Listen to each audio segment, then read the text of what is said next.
अकेला बंदा पहाड़ तोड़ सकता है। एक बंदा अमेरिका से रूस गया पुरानी मिसाइल्स के खोखे खरीदने, ताकि उनसे कुछ ऐसा बना सके जो आज तक कोई नहीं बना पाया था। रॉकेट, जमीन से उड़ने वाला नहीं, उड़कर जमीन पर वापस उतरने वाला रॉकेट। ऐसा रॉकेट जो किसी ने सोचा भी नहीं होगा कि पॉसिबल होगा। अगर किसी ने सोचा होगा तो उसके पास में आइडिया नहीं होगा कि कैसे रॉकेट को जमीन पे वापस उतारना है, और अगर किसी के पास में आइडिया भी होगा तो उसने किया नहीं होगा। लेकिन ये बंदा जो रॉकेट की एबीसीडी भी नहीं जानता था, जिसने किसी भी कॉलेज में कोई रॉकेट इंजीनियरिंग की डिग्री नहीं ली थी, वो बंदा ऐसा रॉकेट बनाने चला था जो उस टाइम की रॉकेट बनाने वाली बड़ी बड़ी कंपनीज को भी नहीं पता होगा।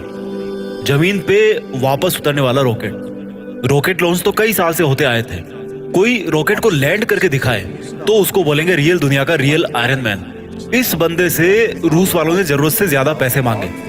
यहां तक कि कहा जाता है कि रूस में जो इस बंदे की मीटिंग हुई थी वहां की कमेटी के साथ में, उस मीटिंग में उस बंदे का बहुत मजाक उड़ाया गया। यहां तक कि उसके मुंह पे थूका भी गया, ये भी कहा जाता है। और इसको कहा गया कि तेरे पास पैसे तो है नहीं और तू आ गया मिसाइल खरीदने। ये बंदा बिना डील पूरी किए वापस अपने कंट्री आ गया और उसी दिन से किताब उठा ली, इसी सवाल के जवाब में कि मैं क्यों नहीं बना सकता रॉकेट।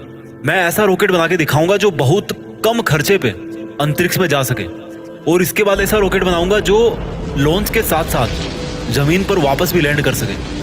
बंदे ने एक के बाद एक किताबें पढ़ डाली और शुरू कर दिया अपना पहला प्रोजेक्ट। सन 2006 पहले लॉन्च के 37 सेकंड के अंदर ही, 37 सेकंड के अंदर ही उसका रॉकेट लॉन्च के बाद सीधा जमीन पे आके वापस गिर गया।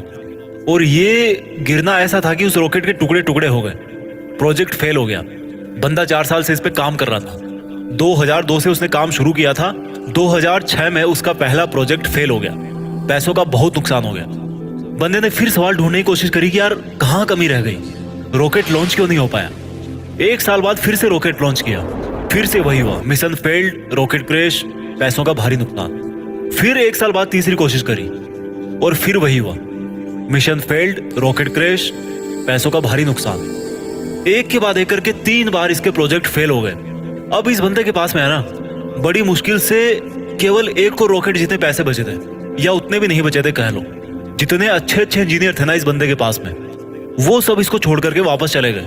लेकिन इस बंदे में इतना जुनून था, इतना होमवर्क इसने कर रखा था कि इसने सोचा कि यार एक बार वो ट्राई करते हैं। लेकिन इसके पास में इतने पैसे नहीं थे कि ये अच्छे इंजीनियर्स को हायर कर सके, और ये घटिया इंजीनियर्स को रखना नहीं चाहता था। तो इसने डिसाइड किया कि जब मैंने इतनी पढ़ाई कर रखी है तो क्यों ना इस बार प्रोजेक्ट का चीफ इंजीनियर मैं ही बन जाऊं। वो बंदा खुद चीफ इंजीनियर था जिसने रॉकेट साइंस की कोई इंजीनियरिंग डिग्री नहीं ले रखी थी। बड़ी अजीब सी बात थी, बहुत रिस्की काम था ये। पैसों का पहले ही भारी नुकसान हो चुका था। लेकिन इस बंदे की हिम्मत का नुकसान कोई नहीं कर पाया। पूरी जान चौथी कोशिश में लगा दी, और उसके बाद में कुछ ऐसा हुआ ना जो आज तक कोई नहीं कर पाया। पूरी दुनिया ने एक नजारा देखा। दुनिया का सबसे कम बजट में उड़ने वाला रॉकेट सफलतापूर्वक लॉन्च हो चुका था। साइंस की दुनिया में ऐसी घटना पहली बार नहीं हुई थी, लेकिन इतने कम बजट के अंदर किसी रॉकेट को लॉन्च करना पहली बार हुआ था। ऐसा करके दिखाया उस बंदे ने जिसको किसी ने रॉकेट बनाना नहीं सिखाया। इस बंदे की कंपनी को आज दुनिया स्पेस एक्स के नाम से जानती है, और इसके रॉकेट में इतनी जान है ना कि नासा भी अपने कई सैटेलाइट स्पेस एक्स के जरिए अंतरिक्ष में भेजती है। जब इस बंदे के 3 फेल्ड लॉन्च के बाद में चौथा लॉन्च सफल हुआ ना, तो सफल होते ही नासा ने कहा कि भाई हमें, यानी कि नासा वालों को चाहिए तुम्हारा ये रॉकेट। और सक्सेसफुल लॉन्च के 2-4 महीनों के अंदर ही डील पक्की भी हो गई, क्योंकि इसके पहले नासा का बहुत खर्चा होता था सैटेलाइट्स को लॉन्च करने में। लेकिन ये बंदा यहीं पे नहीं रुकने वाला था। बोला कि ऐसा रॉकेट बनाऊंगा अब जिसको बार बार यूज किया जा सके। आमतौर पर क्या होता है कि जब किसी सैटेलाइट को स्पेस में लॉन्च करना होता है तो वो सैटेलाइट अंतरिक्ष में लेकर के जाता है, साथ साथ में उसको कैरी करने वाला रॉकेट भी उसके साथ में चला जाता है। वो उसको आप यूज नहीं कर सकते दोबारा, क्योंकि वो खत्म हो जाता है, यूज करने लायक वो बचता ही नहीं है। यानी कि ये बंदा ऐसा रॉकेट बनाना चाहता था जो अंतरिक्ष में जाकर के अपना काम करके सुरक्षित वापस जमीन पे आकर के लैंड हो जाए, ताकि उस रॉकेट में केवल फ्यूल भरना पड़े और फिर वो वापस स्पेस में जाने के लिए तैयार हो जाए। जब इस बंदे ने 2011 में अनाउंस किया कि मैं लैंड करने वाला रॉकेट बनाना चाहता हूँ, तो काफी लोगों ने इसकी मजाक बनाई। बड़े बड़े लोगों ने कहा कि ये फालतू का काम है, क्योंकि हवाई जहाज तो लैंड कर सकता है, लेकिन रॉकेट को लैंड करवाना नामुमकिन है। लेकिन इस बंदे के दिमाग में नामुमकिन नाम की कोई चीज नहीं थी। इसके दिमाग में केवल जिद थी कि मैं लैंड करने वाला रॉकेट जरूर बनाऊंगा, सबको गलत साबित करके बताऊंगा। बंदे ने अगले 4 साल तक दिन रात एक कर दी, बहुत सारे फेल्ड रॉकेट टेस्ट किए। आखिरकार 2015 में पूरी दुनिया ने फिर से एक बार इस तरह का नजारा देखा जो वो आज तक हॉलीवुड की फिल्मों में ही देखती आई थी। इस बंदे ने लैंड करने वाला रॉकेट बना दिया, असंभव संभव हो गया। और ये बंदा फिर नहीं रुका, उस अंतरिक्ष में जाने वाले सैटेलाइट कैरियर रॉकेट को इसने पानी पे तैरते हुए प्लेटफॉर्म पर बड़ी एक्यूरेसी के साथ में लैंड करके दिखाया। कमाल का बंदा है। रॉकेट अंतरिक्ष में जाता है और सैटेलाइट को अर्थ की ऑर्बिट में छोड़कर 10-12 मिनट में वापस आकर के अपनी जगह पे खड़ा हो जाता है। इस बंदे को यार अगर रियल दुनिया का आयरन मैन नहीं बोलेंगे तो फिर किसको बोलेंगे और क्या बोलेंगे? ये वही बंदा था जिसने बचपन में इतनी किताबें पढ़ डाली थी कि एक समय ऐसा आया जब इसके आसपास में किताबें कम पढ़ने लग गई। लेकिन बंदे को पढ़ना था तो किताबों का स्टॉक खत्म होने के बाद में पूरा एनसाइक्लोपीडिया पढ़ डाला। ये बंदा आज दुनिया का सबसे अमीर इंसान बन चुका है। वो बंदा जिसका यह कहकर मजाक उड़ाया गया था कि तुम्हारे पास पैसे तो है नहीं, तुम आ गए मिसाइल खरीदने। आज इस बंदे की औकात इतनी बढ़ चुकी है ना कि वो वैसा कमेंट करने वाले लाखों बंदों को खरीद सकता है। ये सच है, पैसा इंसान को खरीद लेता है यार, यही सच्चाई है आज की। और ये बंदा अमीर क्यों नहीं बने? क्योंकि ये डिजर्व करता है। एलन मस्क, नाम तो सुना होगा। इस नाम में जान है, क्योंकि इस नाम के पीछे जो बंदा है ना उसके नॉलेज में जान है। कहानी यहीं पे खत्म नहीं होती।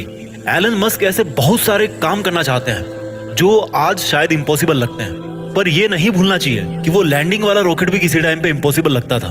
इनके बहुत सारे ऐसे प्रोजेक्ट चल रहे हैं जिनके बारे में कोई सोच भी नहीं सकता।